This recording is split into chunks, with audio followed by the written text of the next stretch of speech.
Welcome back to West Texas View.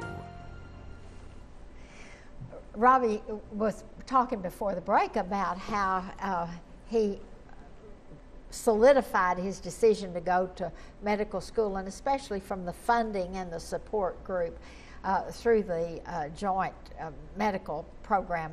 But now I want us to talk about your vision for yourself as a doctor, which you will achieve very soon, but also about the quality of your education at Texas Tech. And in between, tell us what else you've got left to do in this 2 years more that you've got here. Okay. Probably in 10 years about now, I see myself as a practicing physician, hopefully in the state of Texas.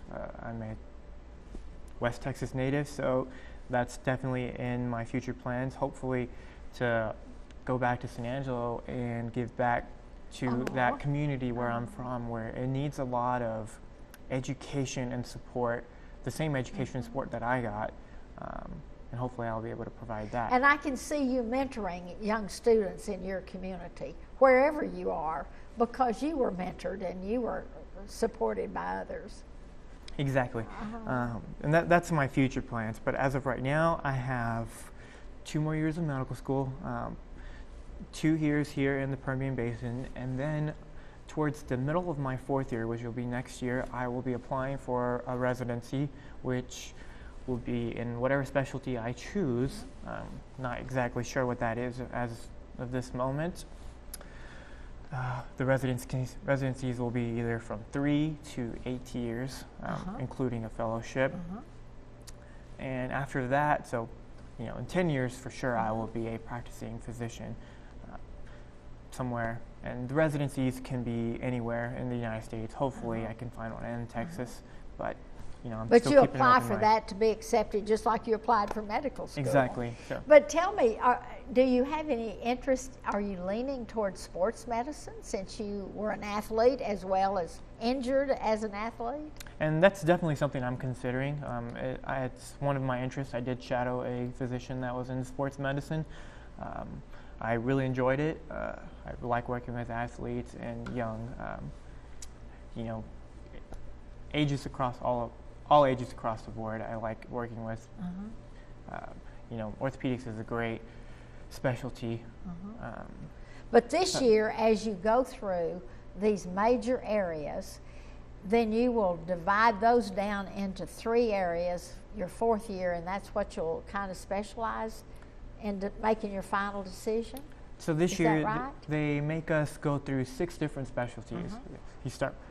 There's psychiatry, which I am doing right now. There is OB/GYN. There is internal medicine. There is surgery, pediatrics, and family medicine. And we spend 8-week rotations in each of those respective fields. And a lot of those fields have subspecialties within them where you do a fellowship. But you get exposure to all these specialties, and you kind of decide, you kind of get to see the doctor side of it. You in shadowing, you just get to watch the doctor.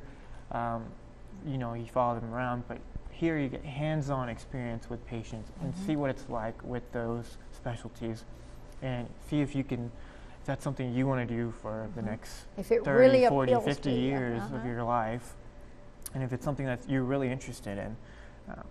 And once you decide, like I said, you apply 4th year for your residency in that specialty, and you could end up anywhere in the United States, hopefully Texas for me, and after that I could see myself practicing in Texas, preferably West Texas. Do you see, I know they talk to you all the time about the shortage of doctors, and particularly in the rural areas, but do you see yourself more of a rural doctor or a metropolitan doctor? Or in between? Probably in between. San Angelo's not, I wouldn't say rural, or it's not that rural, but it's not metropolitan. It's not metropolitan. There's never any traffic, but I can see myself living in a San Angelo type area, practicing in a rural setting, just because rural settings, these people, they have to drive so far to find some good quality care, and it's, driving 2 hours is just to see one physician is, you know, waiting Oh, for an appointment. yeah. It's not ideal, Oh. and it would be nice for them to have a good hometown physician that they can, you know, rely on and be able to see when And it an really gets emergency to know arises. them.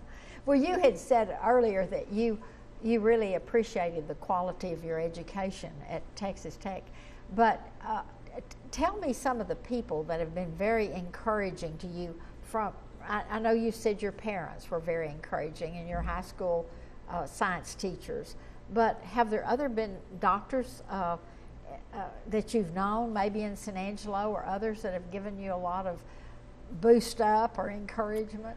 I did shadow Dr. Vicki Furlano. She's a practicing family physician in San Angelo, Texas. She made family medicine really appealing to me because she gets to build her patients have been around for so long. She's been seeing them for years upon years. She's got this relationship with every great bond patient. with her patients, and you know, she does so much to help them. Which, you know, I like that family environment because my family was so close, so that it makes me kind of a family man, and I really like that patient bond that you get with that. So Dr. Furlano was really helpful in my decision.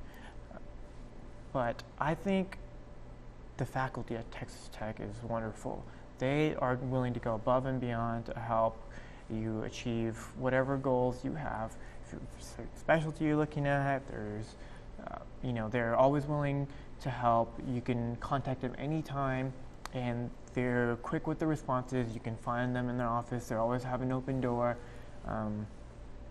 And they're always receptive to feedback from students, and they're always continually improving the quality of their education, you know, just their clinical training, everything from student feedback. And they want you to succeed. And that is one thing that I think is unique about Texas Tech, is that they have this cooperative environment that they fostered through recruiting students like Bianca and I, who want to keep up this collaborative environment which students help each other succeed. And it's not because getting into medical school is very competitive, but it's not competitive once you get there.